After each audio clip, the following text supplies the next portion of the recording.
Hello and welcome. I'm Jacquie Gouveia, and in this painting video, I'm going to teach you how I painted this painting from start to finish. In this video, we're going to use a Claude Monet painting as our inspiration. It's going to be a good challenge for us, and we're probably both going to learn a couple of things along the way. Let's get started and have some fun. So before we get started, I just want to talk about the tools that I like to use when I paint.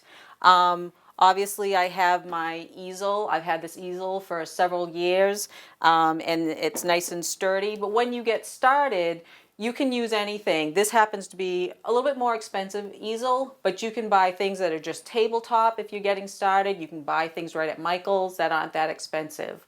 My canvas. I tend to like a canvas that has a lot of texture on it. It's a heavier weight cotton canvas, and it's wrapped, it's gallery wrapped. It's about 1.5 inches thick because I paint the sides. That way people don't have to frame it if they don't want to.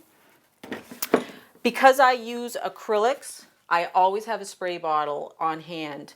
The room that I'm in now tends to be dry, so my paints dry quickly. And you have to kind of keep your environment in mind. If you're painting on a rather muggy day, your paints are it's gonna take longer for them to dry because they're gonna be a little bit soupier. So when if I'm painting in a drier environment, this spray bottle comes in handy because I can keep my paints wet and I can control the consistency of them. I also use two types of gessos when I paint. I use a clear gesso, which is clear. It doesn't really affect the color at all, but it helps me to kind of get some fluidity with the paint. And the clear gesso also has a small, tiny grittiness to it. Again, it gives it a texture that I like to work with. The other gesso that I work with is white gesso. I tend to use gesso as my white. I do use a titanium white, but especially when I'm working on big paintings, I use gesso as my white because it gives me that ability to really mix up big spots of paint. So that way when I'm working on a large canvas, I can move the paint around. So I like to use gesso as my white. You know, it's acrylic base, it mixes well with my acrylic paints. So my paints themselves, my favorite brand is M. Graham. M. Graham makes both acrylic and oils. It's more of probably a pricier acrylic paint, but because I sell my paintings, I like to have quality products. And M. Graham, their colors are gorgeous. They're really vibrant, they're really rich, and they're great to work with.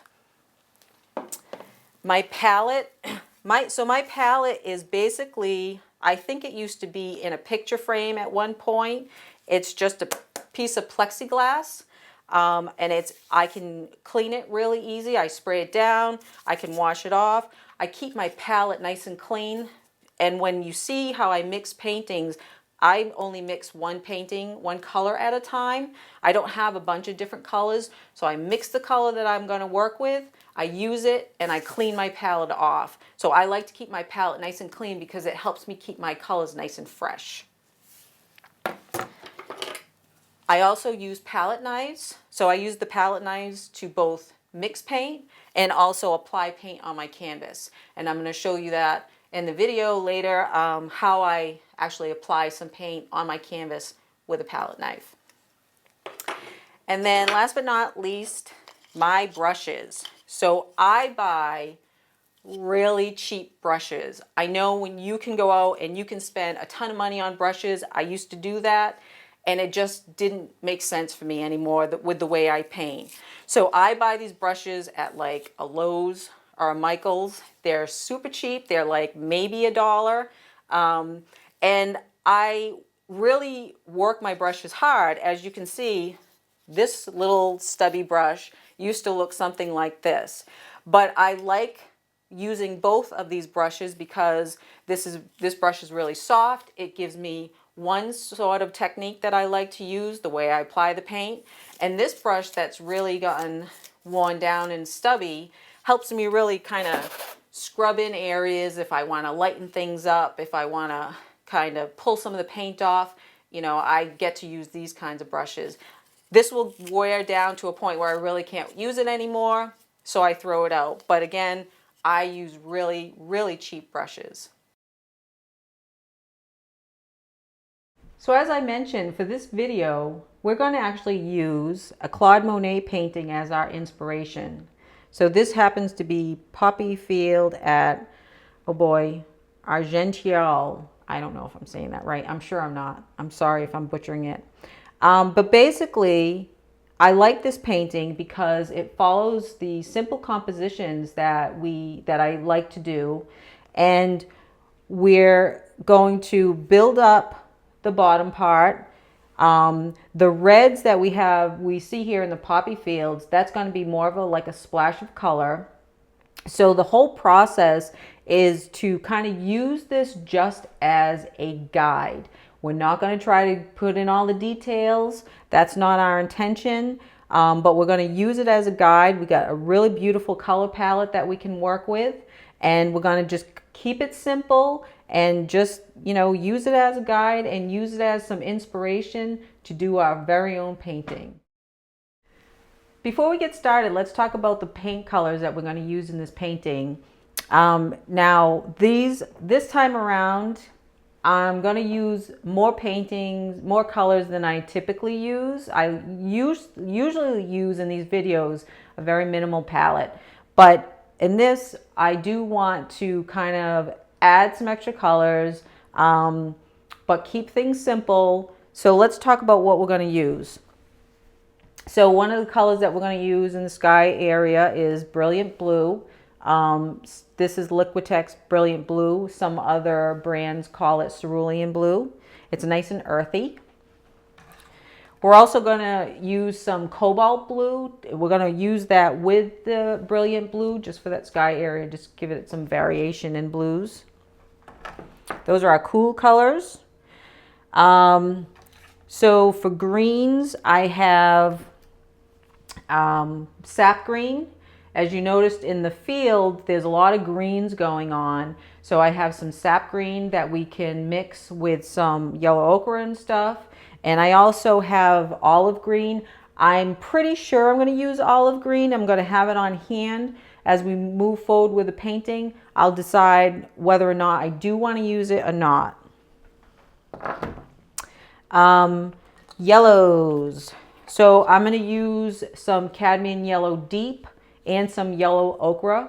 Again, the yellow ochre is nice and earthy, and the cadmium yellow deep is brighter, but still on kind of the earthy orange side. This will work nicely with the greens in the field.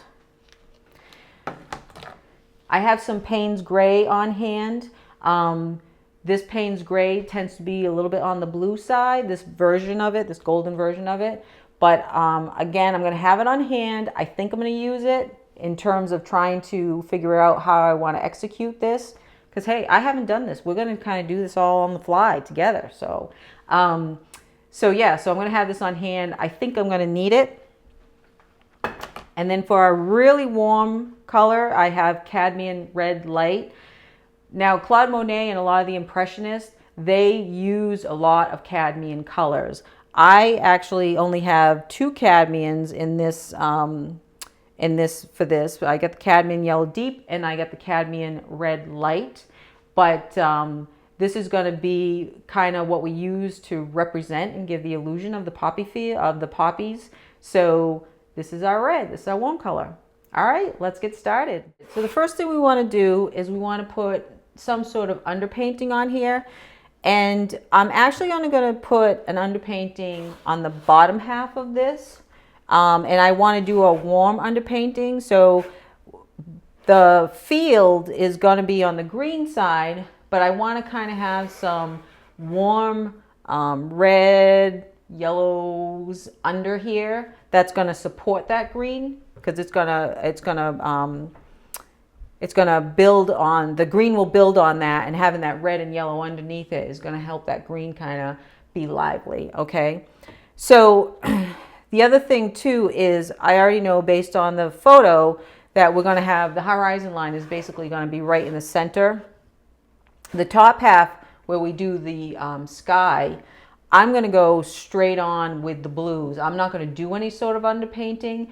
If you notice in the photo, that sky blue was really brilliant. So I'm going to kind of leave this canvas blank on the top, and we'll just do straight color on the top. But on the bottom, we're going to do some underpainting. All right, so I am going to mix up a little bit of my cadmium red and some white, and I think I'm going to do like some of the red on one half and then maybe some of the cadmium yellow on the other half. I'm going to kind of mix up that underpainting a little bit. So I'm going to take some white and a little bit of the cadmium red. Now, cadmium red is a super powerful color, very bold. I like to think that you're daring when you're using red. When we mix a little bit of white with it, it tones it down, cools it up a bit, and creates some really beautiful peachy, coral, whatever you want to call it. So I'm going to add a tiny bit of clear gesso to it. I'm going to give it a little spritz because I want this to be a kind of a loose underpainting.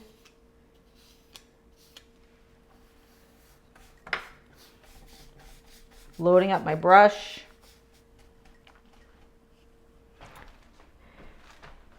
And then, like I said, the horizon line is going to be right around the center here.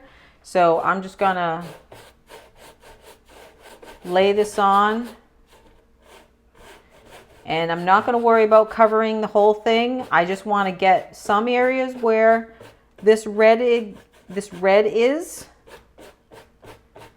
Keep it really light. And I'm going to just do a tiny bit of the yellow down in here. So I'm going to mix up some of that cadmium yellow deep with a little bit of white. And I'm just going to kind of create some of the underpainting here with the yellows, okay? So again, little splash of white.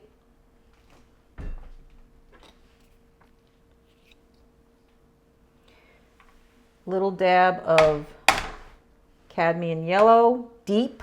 This is the deep, so this is the stronger, warmer version of cadmium yellow. I put a little gesso. Just going to mix that up with my brush.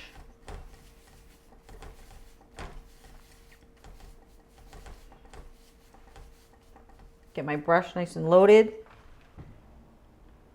And then I'm just going to spread that yellow on down in this bottom corner.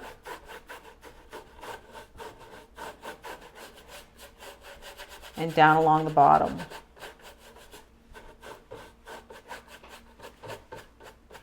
So as I mentioned, the underpainting is going to act as a support as we build up that green. So the field, if you remember from the photo, the field is very dry. The grass and the flowers, everything is really dry and airy. So I want to kind of try to build that illusion too. So I'm just keeping everything really light.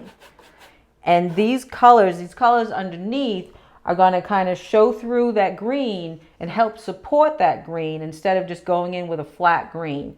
So this is going to be a good example because the top part is just going to be straight on blue. There's no underpainting and it's going to be bright and brilliant. The bottom half where we have an underpainting and we're using some complementary colors for that underpainting, that's going to support that green. It's going to gray it down and it's going to add some really good interest and energy to what's going on in the bottom half of this painting. So yeah, so here's my underpainting, keeping it nice and light. Add a little more yellow. I can even go in if I want. Now I have two brushes with some color on that, and I can kind of blend that pinky color with the yellow. So now I have like some of the peach color by itself, yellow by itself, and then a kind of like a blend between the two. Just really light blend. All right, let's move on to the next spot. All right, so we have put in our underpainting for the bottom part that's going to support the field. Now we're going to move on and focus on the sky. And like I said, we're not doing an underpainting here. We're just going to go straight in with some color. So if you remember in the picture, the sky is nice brilliant blue, which we're going to use a color called brilliant blue.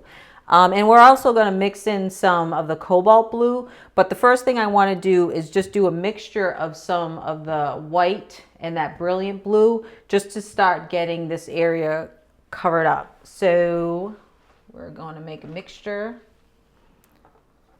like I just said, of some white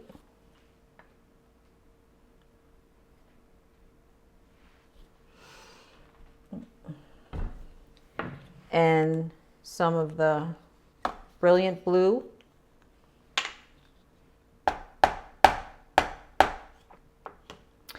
I'm going to go just a little to start. This brilliant blue is a strong color, so it doesn't take much to get a really good shade of it. I'm going to add a little bit of the gesso.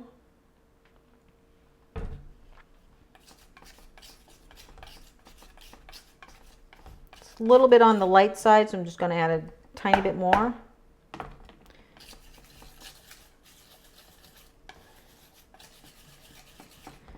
I have some white on my brush, so I'm just going to kind of blend it in. Clean off my palette knife.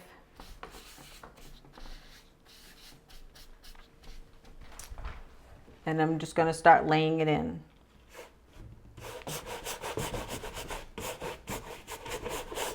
So I'm just going to lay in this blue,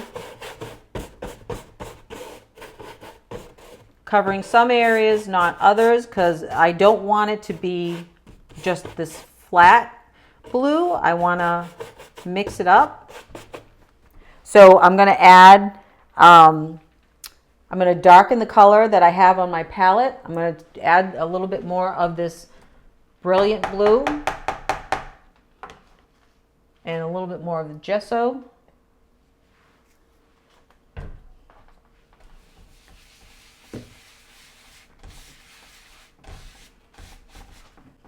And I'm just going to add that in and see how just a little bit of that blue, how powerful this blue is. It's really a strong color, very pretty.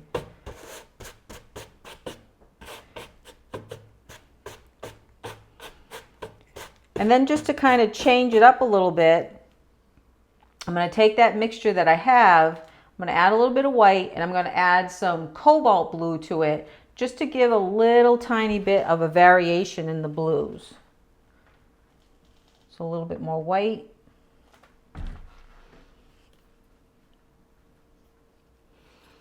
Some cobalt blue.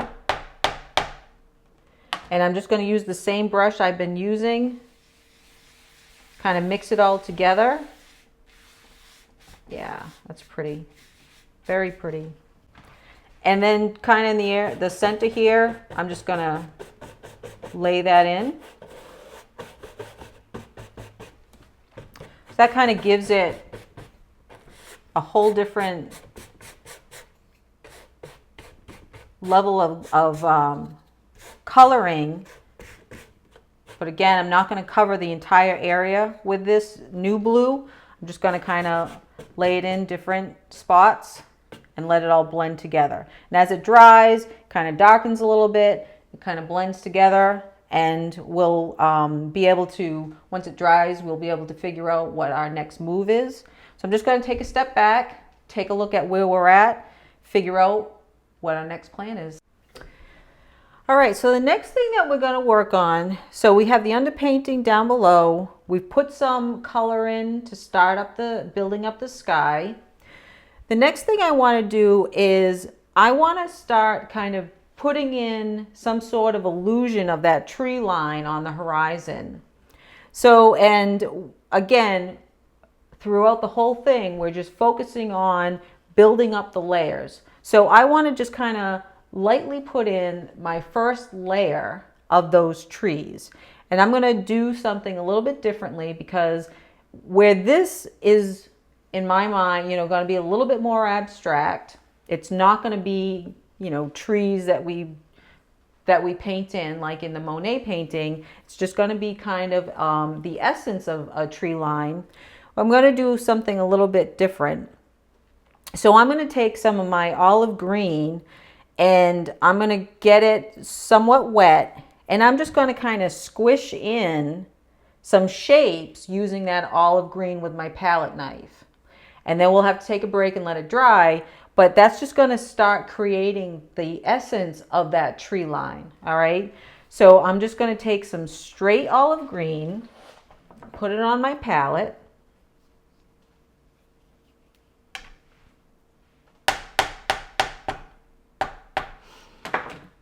I'm going to give it a couple of squirts to get it wet.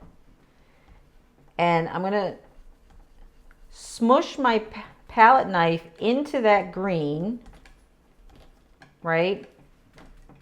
So it's nice and wet. And then I'm going to get like this mashup of it on the back of my palette knife. And then I'm going to go right into that tree line, and I'm basically going to kind of smush that color in. And again, this is just building up that essence of some sort of tree line. It's just going to be like a light, almost like a watercolor in a sense. Take some more.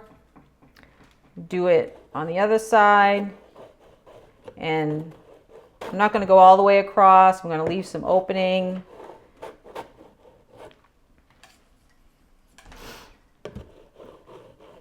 I can add some more to where it is. It starts building up the darker versions of it.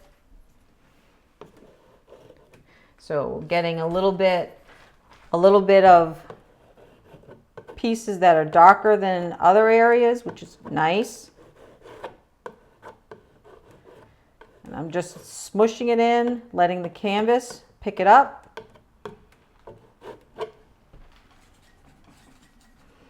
And kind of scrub some in.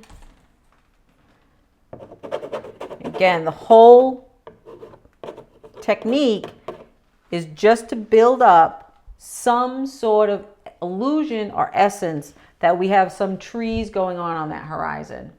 All right, we're going to let this dry, and then we're going to move on to the next thing. Cool. All right, so we're back, and this area that we put in, that we kind of smushed in with our palette knife to give that tree line illusion, is drying up nicely. So we're going to move on to starting to build another layer for the field. So for that, I'm going to mix up some yellow ochre and the sap green and add some white. So we're going to just start building those colors up. And one of the things that I do want to do focus on the bottom is make sure that it's not all one flat color. So we're going to go in, we're going to put in a layer, we're going to have some ochre in there with the sap green, and we're going to let some of the underpainting show through, because we want there to be some variation in color. I don't want it just to be all flat, one solid color.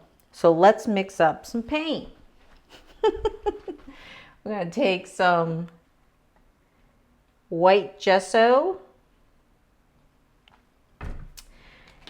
Take some yellow ochre. Is it okra or ochre? I'm probably saying it wrong. I think okra is actual food. I think this is probably ochre, but it's this color. I'm gonna add some sap green.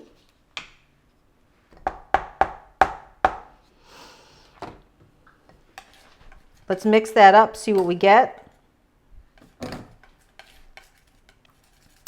And I'm actually not going to mix it up so it's all flat and even. I'm going to kind of just lightly mix it up so there's some kind of different colors showing through. So you can see some of the yellow, you can see some of the green, you can see some of the white.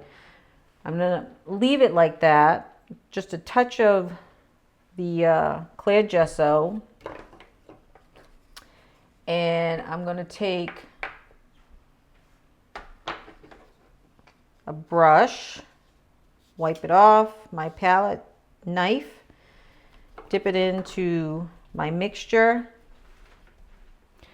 and I'm going to just start dragging it across. And I am going to go over that tree line that we just laid in, which is fine because it's going to kind of be a little bit buried in the field. So I'm just kind of keeping my brush somewhat on the flat side and laying this color in. And I do like to leave some of that underpainting showing through. So I got some of the yellow showing, I got some of that peach showing.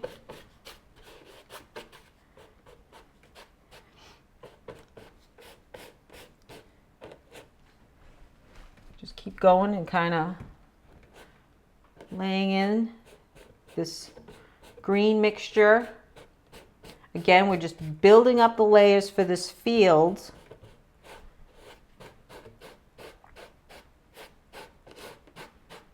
I'm going to take a step back,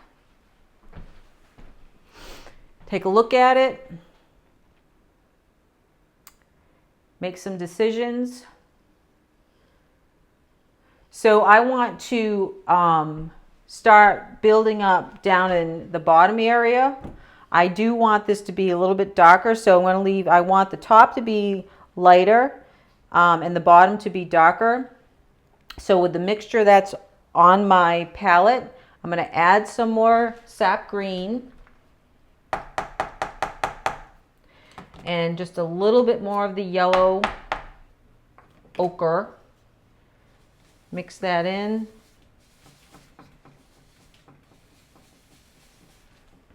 I'm going to lay it down here on the bottom.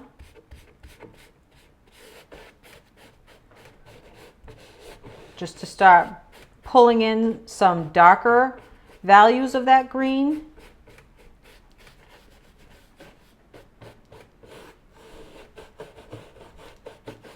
Just kind of sweep it across.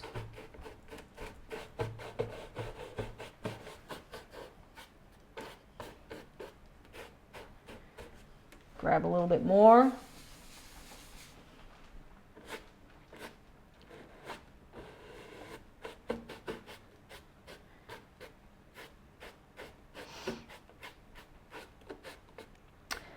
And I want to go a little bit darker. So this time around, I'm going to take some of that sap green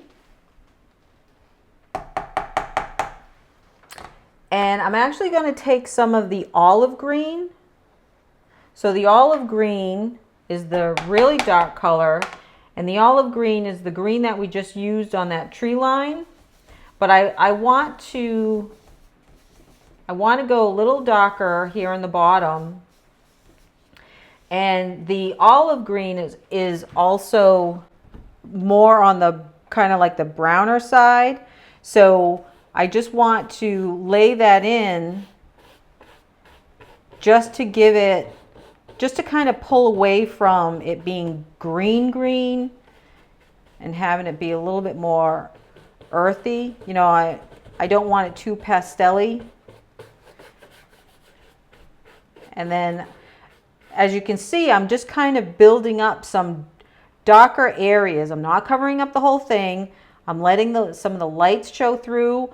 Some lights be on here. I'm letting some of the underpainting show through. And I'm just kind of focusing on building up some darker areas, just so there's a variety of values. Because if you look at the field, or if you look at any field, it's never one solid color. There's a nice variety going on. All right. And there's still some light color left on my palette, so I'm just going to scrub my brush in through it and just lay it on really light.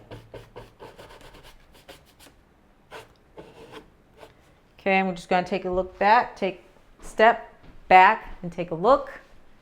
Oh yeah, that's building up nicely. So we got some darker tones, which was my intent. Kind of get some green on there. We got some darker tones around the side here. Some lighter colors building up. So I'm going to just take a quick break, let this dry a bit, and then we're going to change our focus to the sky area. Because what we want to make sure that we're doing is that we're working throughout the whole painting. So we want to make sure that we're building up the sky and the field so they all kind of work together. So let's take a break, let this dry, and then we'll move on to the sky. All right, so we're back. So like I said, we're going to come back and we're going to work on this sky area right now. I want to create a variation in values in the sky. So lots of times, one of the things that I like to do is kind of have maybe the top area a little bit darker and let it kind of get lighter as it falls to the horizon. So I'm going to mix up some of that brilliant blue with white, and I'm going to add some cobalt, I think, to the mix. And we're going to kind of darken this top part up and then kind of work on lightening some of the sections as we get closer down to the horizon. Okay, so let's mix up some paint. I'm going to add some brilliant blue. And I'm going to add just a tiny bit of cobalt to that brilliant blue. Add a spot of white. Mix that up, see what I get. And if you're not sure if the color that you have mixed is right, or if it's the right value, if it's dark enough, if it's light enough, one of the things that you can always do is grab some onto your palette knife, bring it up to your painting, and take a look and see, okay, is that dark enough? Is that what I want? Do I need to add white? Do I need to do, you know, you can make some decisions. So before you put some paint on your palette, on your canvas, you can make some decisions as to whether or not that's the color that you're going for. So I'm thinking that it's a little bit too much on the dark side. Even though I do want this corner to be darker, I think it's just a tiny bit too dark. So I'm going to add a little bit more white to it.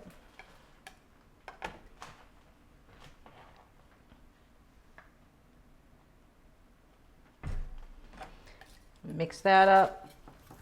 I think I actually went a little too dark. That's okay. So I'm going to take the brush that I already had my blue on, and I'm going to keep continuing to use that because that's basically my blue brush. Take some paint, and I'm just going to lay it on that corner. Oh yeah, perfect.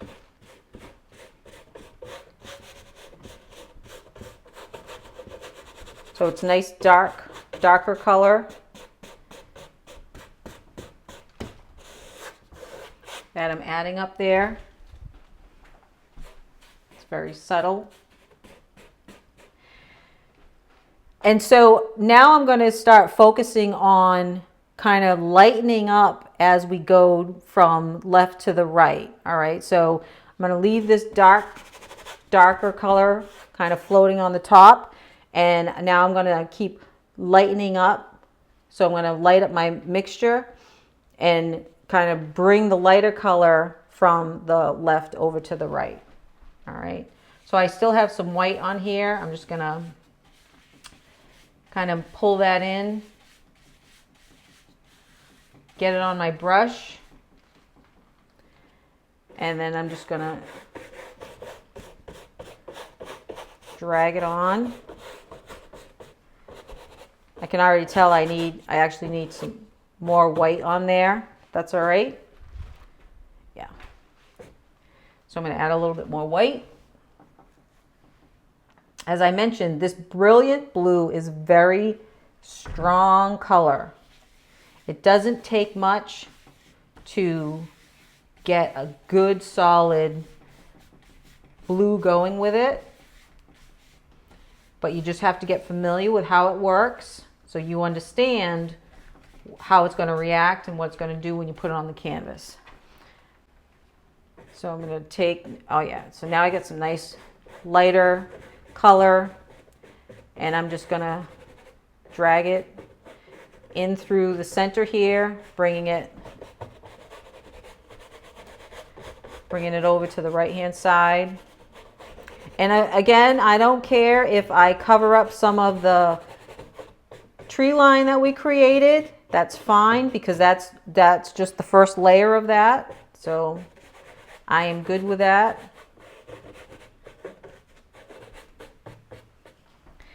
And then if you want, I know in the Monet painting, there are some clouds in the sky. So if you want, there's a couple of things that you can do. You can either put a dab of white on your palette, kind of put some of the white right on the edge of your brush. And if you wanted to kind of create some illusion of clouds, you can just kind of sweep it across. Again, we're not going for full details because we are kind of abstracting this whole painting. So we're not going in for full details, but I'm just kind of showing you that if you want to put some kind of essence of clouds in, then that's one way to do it. You can just put some on the end of your brush and throw it in. Can lighten up the areas a little bit more, and it just kind of gives an illusion of some wispy clouds going on up there. All right, so let me take a step back and take a look at where we're at. Oh yeah, that's looking pretty good. So we get the nice darker blue area happening up in this corner. This is all getting light as we move over to the left, over to the right. And we got some sort of illusion of some wispy clouds happening, which I think is great. We are gonna add, like I said, we're gonna be adding another layer to the tree line, which is gonna kind of cover up and, you know, lay over everything. But I think having that little wispiness of the clouds there is fine. It looks nice. It's, you know, it's just it's a very light and you know, happenstance kind of streak. It's not like forced or anything. So I think we're doing a good job moving that on. We're going to now, from here, we're going to start again building up on the layers on the field. So I have some white paint on my palette and I have some of the blue. I'm going to clean off the blue. And just so you know, we're going to keep this brush. I already know that at the very, very end, I'm going to lay in very lightly. Once we get the field all built up, I'm going to lay in very lightly some of this light blue over the side. So I want to make sure I keep my brush, this blue brush, because I'm going to kind of lay it in on top of it.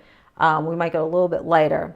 But I'm just keeping my brush as I go along. I want this blue brush because I know I'm going to use it. I'm going to use it later on, one of the final things that we do. All right, so let me take a step back and figure out what our next move is on that field. All right, so the next thing that I want to do is I want to start pulling in some more like yellowy green throughout the field here. So I want to break up the fact that the bottom is just green. So I know like in the field there's some flowers or there's drier grass or whatever. So I'm going to build up or mix together a little bit more of yellow and green. So I'm going to take some cadmium yellow deep and the sap green, and I'm going to kind of be more on the yellow side. And I'll probably add some white to lighten it up, but I want to get some more yellow tones through here. So let's go mix some paint. So I'm adding some white gesso. I got some cadmium yellow deep.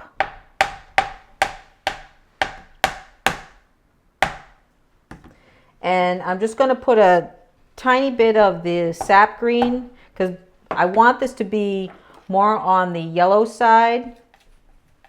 So I'll start with it being much more yellow, and then I can add the green as I go along once I decide if I want it or not. So at this point I have a nice color. I'm going to take it on my palette knife and I'm going to compare it to what I have up on my canvas. So yeah, so I can already see that this is a nicer kind of yellowish green and it's lighter. So I'm going to take a brush, a dry brush, get some on my brush, and I'm just going to lightly start laying this in just to get some new color in here.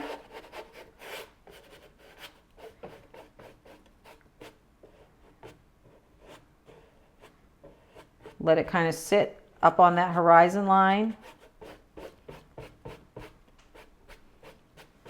Beautiful, perfect. And where my brush is nice and dry, when I just kind of drag it across, the texture of the canvas kind of picks it up. Nice. Let me take a quick step back. I could take a look. Oh, that's pretty. So I'm going to kind of build on this, and I have the nice darker greens in this corner. Now I have this more yellowy green. It's very gray, so it's very neutral. Kind of building up in here. I'm going to add the mixture that I have. I really like this mixture a lot. I have the mixture that I have on my palette. I'm going to add a little bit more green. So I'm kind of building upon this color here. All right. So I'm going to add a little bit more of the sap green to this.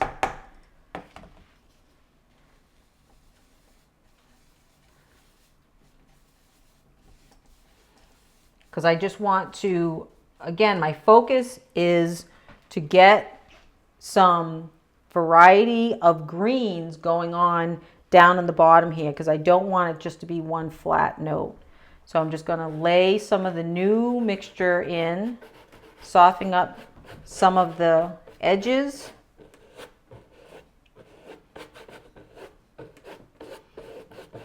Just being really loose.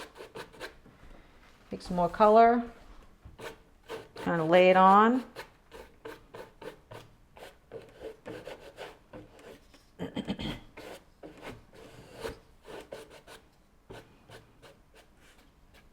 Take another step back so I can see where we're at.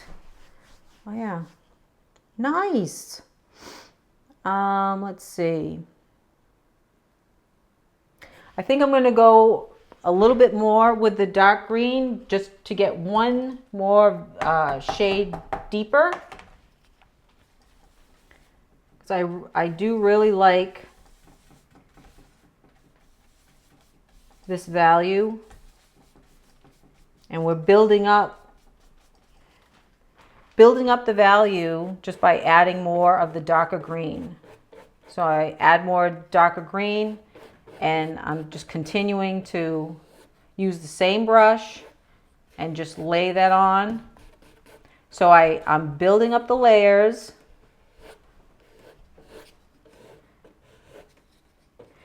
And I'm creating some sort of variety or variation within this bottom area, so it's just not all one note flat. I'm going to take in some more, just throw it in down here.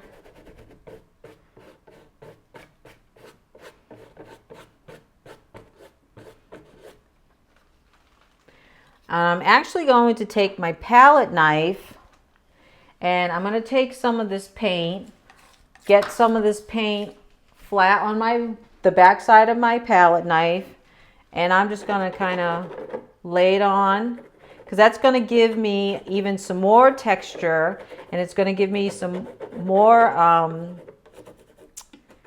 depth, because it's a different way of applying the paint onto the canvas. And I'm kind of just very lightly laying the lighter color over the darker color.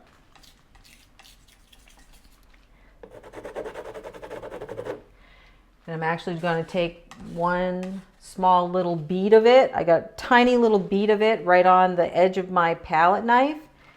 And I'm just going to kind of scrape it in right on that horizon line.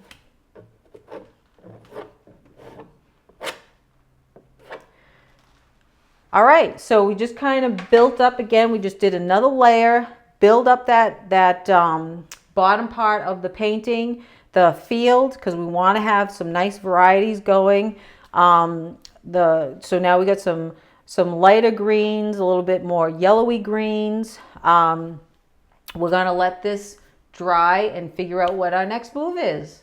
Cool. All right, so the next thing that we want to do, I'm going to do is I'm going to add another layer to that tree line.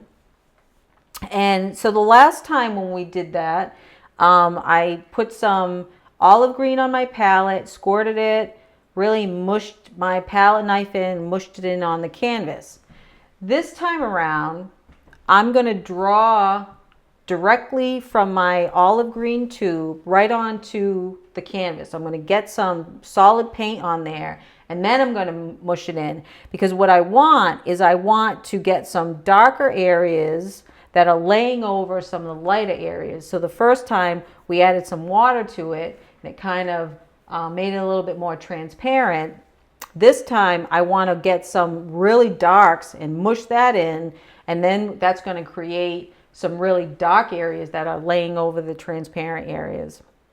So I'm just going to grab my olive green paint, my tube, and I'm just going to lightly just squeeze out a little bit just to get some pigment on there. I'm going to do the same thing on this side. I just want to squeeze out some pigment. And obviously you can already see how gorgeous that contrast is. So I get the dark straight out of the tube olive green color laying on top of the more transparent one. You can already see how it gives that depth. Now you get that nice dark color laying right on there. And I'm just going to take my palette knife and go into that area and then kind of just mush it around. And I'm fine if it comes below, it goes down into the field, that's fine. I'm going to do the same thing on the other side. Just kind of drag it around.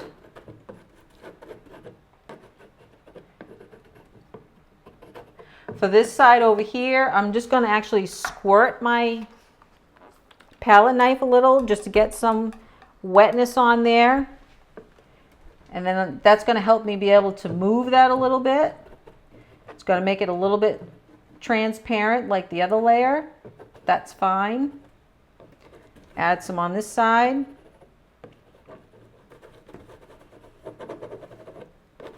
And again, I'm fine with some of the color, some of that dark olive green getting picked up down below. So it's kind of getting onto the canvas down below, but that's fine because it's only picking it up in the spots where the fibers are picking it up. So it's adding like a nice little variety here. And then lastly, I'm just going to kind of take one more swipe at laying that color right over on the top. Again, squeezing it very gently out of the tube. Just kind of drawing it on so it has that one final pop of that dark color. All right, that looks great. I'm just going to take a quick step back, take a look at it. I think it's, yeah, that looks awesome. Excellent. So from here, one of the things that I want to do is I had mentioned that we were going to use some of the blue from my blue brush. I'm going to grab my blue brush. I'm going to use some of the blue from my blue brush to kind of lay in over part of this field. So that's exactly what we're going to do. So my blue brush still has paint on it. And I'm going to kind of wipe a little bit off because I want to see how wet and light it is, because I do want it to be on the light side. So it looks good. It's a nice light color. And all I'm going to do is I'm just going to lightly kind of keep a flat brush and just lightly drag it across the bottom here. Because I noticed in the Monet painting, there's certain areas that almost look a little gray. So this is kind of adding some of that grayness to the field, because the field, the grass is really dry in some areas. So the field is really light in some areas. But what this also does is it provides a little bit of color balance between what's happening up top in the top part of the painting, and then it just lightly adds some of that same really pretty blue down at the bottom. So again, it kind of keeps the whole piece cohesive. All right. So we're just going to let this set, and we have our big final touch, the most important part of this whole painting. We're going to lay in some of that red for those poppies. And so we're going to mix up some color. We're going to lay it in, but I want to make sure that this is all dry, because that red that we lay in, this is going to be literally the icing on the cake. This is what is going to make this painting be alive. So let's take a break. Let's let it dry, and we'll be back in a sec. All right, so we're back, and we are going to lay on the most important part of this whole painting. We're going to put in the illusion of those poppies. So this is the big finale. So get excited, because this is what's going to make this painting amazing. Obviously, when Monet did this painting, the painting was titled Poppy Fields. So that's what this painting is all about. And we've built up, so we've gone through the process of building up the sky, the field, the tree line, everything for this moment to support these poppies. All right. So what we're going to do is I'm going to mix up a little bit of white, and we're going to represent the poppies with my cadmium red light. So we're going to mix up some light version of it. We're going to lay that on, and then we're going to take some straight red, and we're going to lay that on top. So that way we have a little tiny variety of the colors in the reds. But we're going to just be really light about it. We're just trying to create the illusion that there are poppies laying on this field. And again, if I do my job right, it is going to make this painting absolutely perfect. So let's mix up some Color here, we're going to take some white and some cadmium red light. So we're going to take some white. Might be a little bit too much. I'm going to put the cadmium red light over on the side.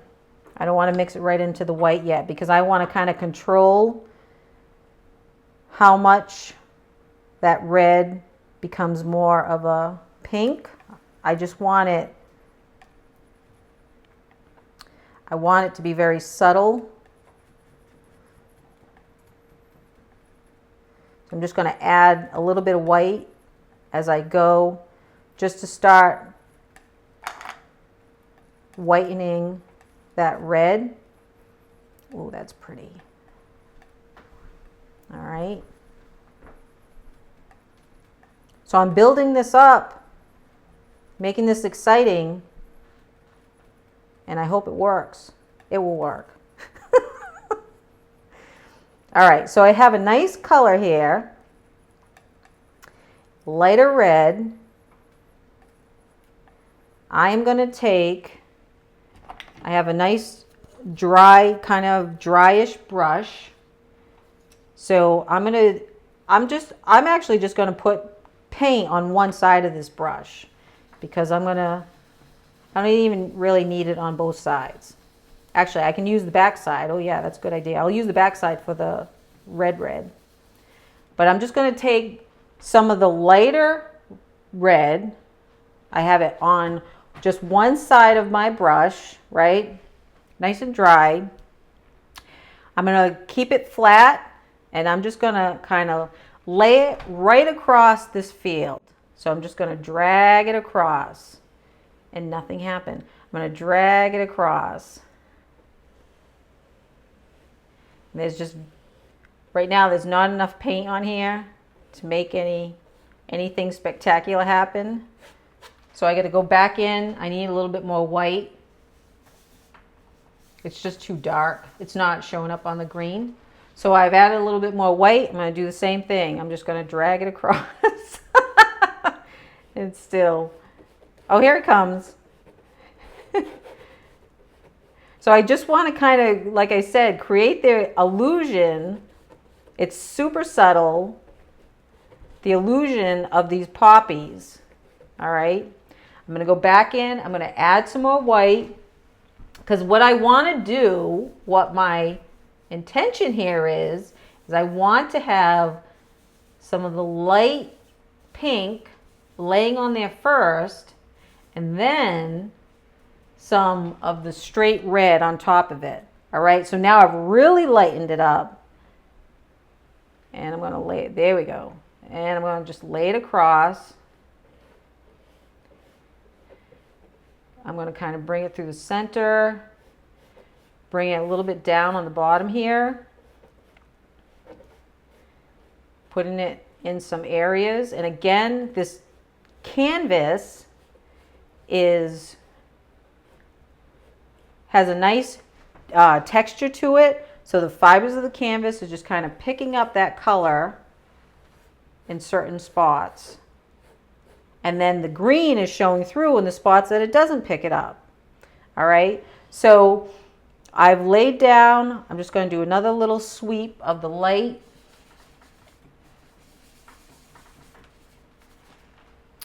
Just going to do one more little tiny sweep of this light version of this peachy color.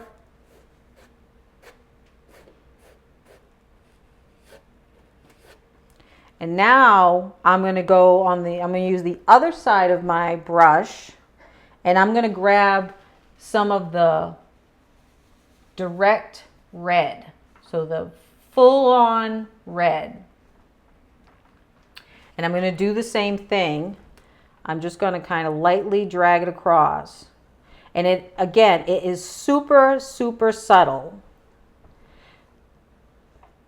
But we'll get a shot of this close up, so you'll be able to see how that light pink is supporting the full-on red. I'm going to do it one more time. Add a little bit more red. I'm just going to get my brush in there. So I got a nice, again, nice bead, bunch of red just straight on the back of my brush. And I'm just going to lay it right in.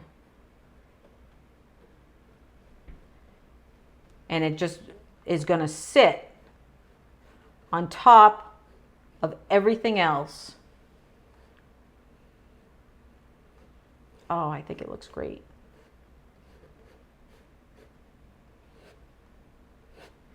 All right, let's take a step back. Take a look. Oh my gosh, yes, look at how that red sits. Look at how this red, this last swipe that I did, sits under that really dark green. So now you have that beautiful spot where there's a great contrast between the bright, bright red, that dark green, and that field, that nice light green field is supporting all of those colors. So if I take the Monet painting, whoops, if I kind of take the Monet painting, you know, we're just kind of creating that illusion and that essence that those poppy fields, I don't know if you can see that. Sorry, it's glare. But it's just creating that illusion that the field has some poppies on it, okay? That's all we wanted to do, because I don't want to go in there and create, you know, each individual flower or whatever. It's just about creating that nice light illusion that we have a green, beautiful field, and that we have some nice red poppy sitting on it. It's a beautiful blue sky with some tree line on it. So, you know, this has a little bit more detail than, you know, what you would consider an abstract painting. But I did want to kind of go through the exercise, and I thought it was a really good challenge to take a very famous painting and just use it as inspiration, because you could go through your art books, look online, and you can get inspiration from some masterpieces, and then just take it and kind of make it your own. Make it what you want, how you want to represent it. It's a good way to learn how to paint, because you don't have to think too much about what colors do I need, you know. So overall, I'm very happy with this. I'm like really super drawn to that beautiful red. It just sits there with that dark color. And yeah, I think overall, I think this came out really well. It was a challenge, you know, because I had a plan in my head of how I thought I needed to execute it, you know, based on looking on at the Monet painting. It was just kind of like I had to figure out how I was going to execute it, because you always have to start building from the ground up. You start with a white canvas and you have to build up the colors, you have to build up the layers in order to get what you want. And the whole building process was to get that red to have some sort of voice in the overall painting. So everything that we did was to support getting those poppies on the canvas. And I think we did a great job. And I hope you learned something today. I hope you have fun with this. I'd love it. Take some time to go through some of your art books, pick some masterpieces, and make it your own version and have lots of fun. Thank you so much. Hey everybody. I just want to say thank you so much for joining me today in this painting video. I did my first video back in March of 2016, and it became very apparent how enthusiastic everyone was. I sold that first video to people in Germany, Australia, England, several states in the United States. So I got really excited by your enthusiasm. I got some really great feedback, and that's what really kind of drove me to create several more videos. So thank you so much. I'm so grateful for your feedback, for your patience with me as I figure all this out. and for your willingness to learn. If you want to buy any more of my videos, just check out my website, www.jgouveia.com, and click on the shop button. Thanks again. I'll see you later.